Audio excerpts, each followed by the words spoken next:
A Câmara Municipal de São Paulo recebeu da Prefeitura a proposta de revisão da Lei de Parcelamento, Uso e Ocupação do Solo. É a Lei de Zoneamento. E a legislação define as normas relacionadas aos espaços da capital, indicando, por exemplo, quais são as áreas residenciais e industriais. Sobre o assunto, nós recebemos agora aqui no estúdio o coordenador da Associação Comercial de São Paulo, Alessandro Azzoni. Alessandro, em primeiro lugar, obrigado pela presença. Seja bem-vindo aqui ao Jornal da Manhã. Bom dia. Bom dia, é um sempre prazer estar com vocês aqui na Jovem Pan. Prazer é nosso. E essa semana, inclusive, tivemos uma reunião importante, né, Alessandro, do Conselho de Política Urbana e o Núcleo de Estudos Urbanos da Associação Comercial de São Paulo, que se debruçaram justamente sobre esse tema, a revisão da Lei de Zoneamento. Queria que você explicasse para a gente o que é que pode mudar na Lei de Zoneamento e como isso afeta o setor do comércio, que é um dos grandes afetados, né, sempre que a gente fala em Lei de Zoneamento, né? Nós estamos começando agora na Associação Comercial a série de debates. Fizemos agora o primeiro, que era mais acadêmico, né, justamente para poder entender um pouco como a academia, né, entende. E agora nós vamos partir para outra, com prefeitura ou até com o próprio legislativo.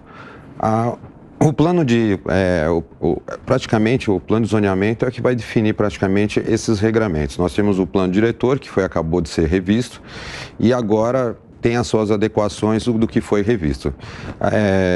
O principal ponto é o artigo 77 dele, que fala justamente da ampliação e exclusão das áreas de estruturação urbana. São aquelas áreas onde você pode construir 4 vezes o tamanho do terreno. Então, a nossa preocupação realmente nesse sentido é porque para você fazer uma ampliação e uma exclusão, você tem alguns padrões que têm que ser seguidos. Por exemplo, uma ampliação, para você fazer uma ampliação dessas áreas, você tem que estar dentro de uma área de requalificação, já de uma macro área de consolidação urbana ou até em área de qualificação de urbanização.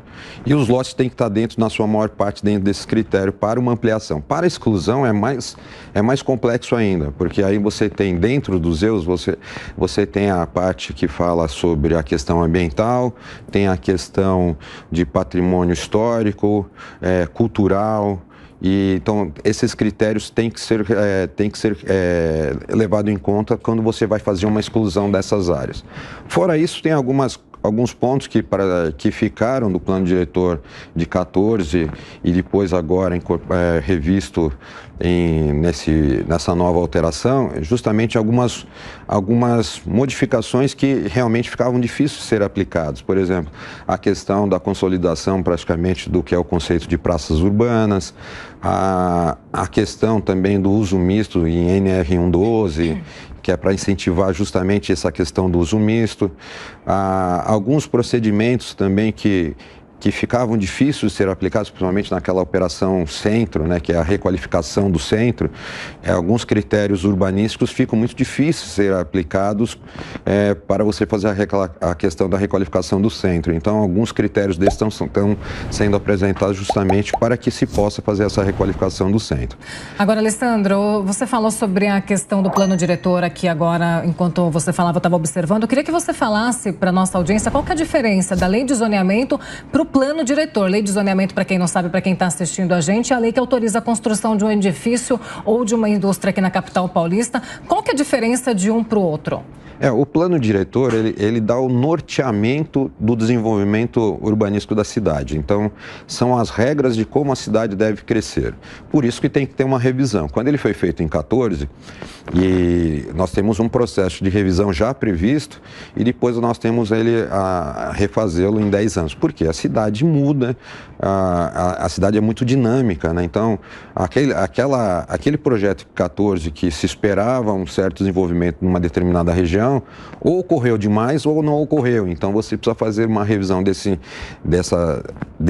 processo de desenvolvimento. Então, o plano diretor, ele cria como a cidade deve crescer dentro desse período que você está vigente, esse plano diretor. A lei de parcelamento do solo, o nome já fala, né, que é como você vai dividir o solo da cidade e o que você vai permitir que tenha dentro dessas áreas que foram definidas pelo plano diretor.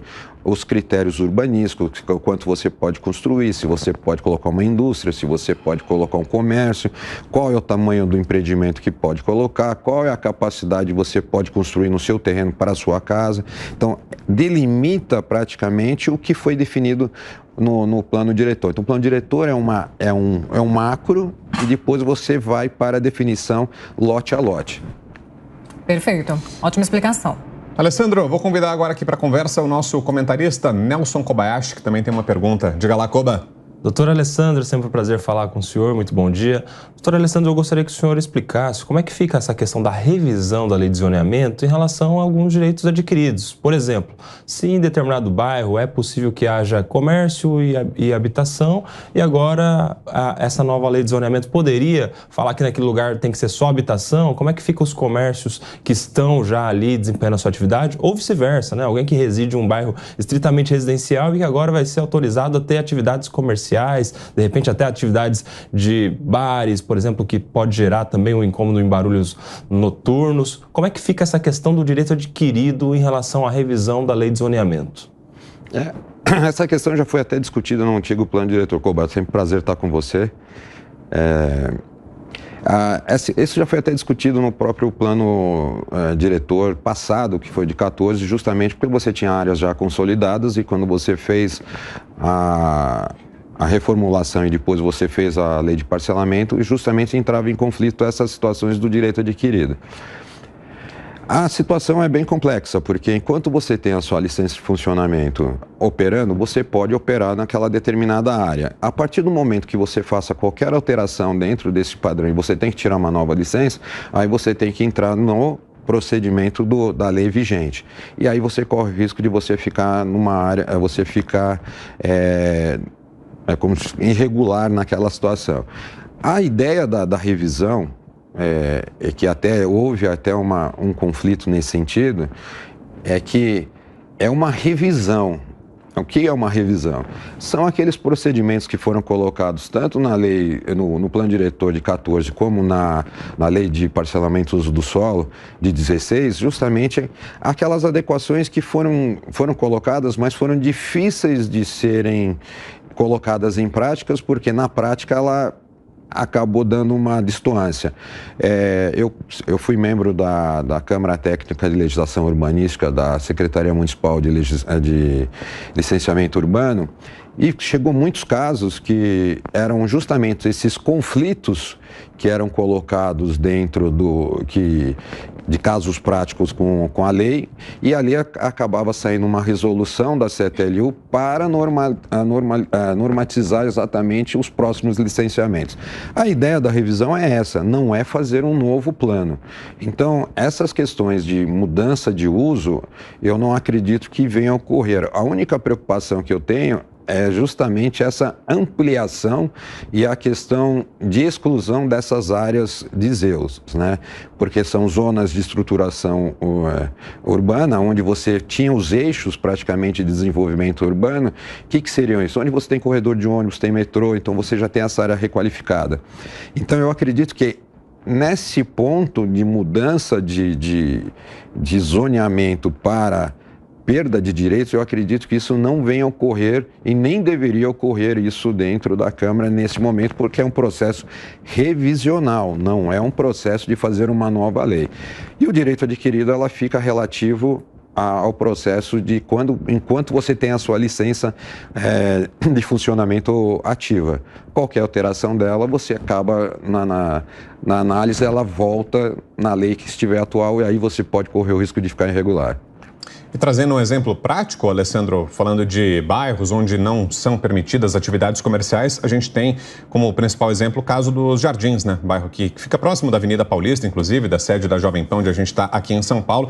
Nos Jardins, em uma área determinada ali dos Jardins, não são permitidos comércios, por exemplo. E também imagino que haja outros bairros onde haja esse tipo de restrição. Tem a possibilidade de que haja uma mudança disso, Alessandro, uma reversão e a liberação de comércios em bairros onde hoje eles não são autorizados a operar?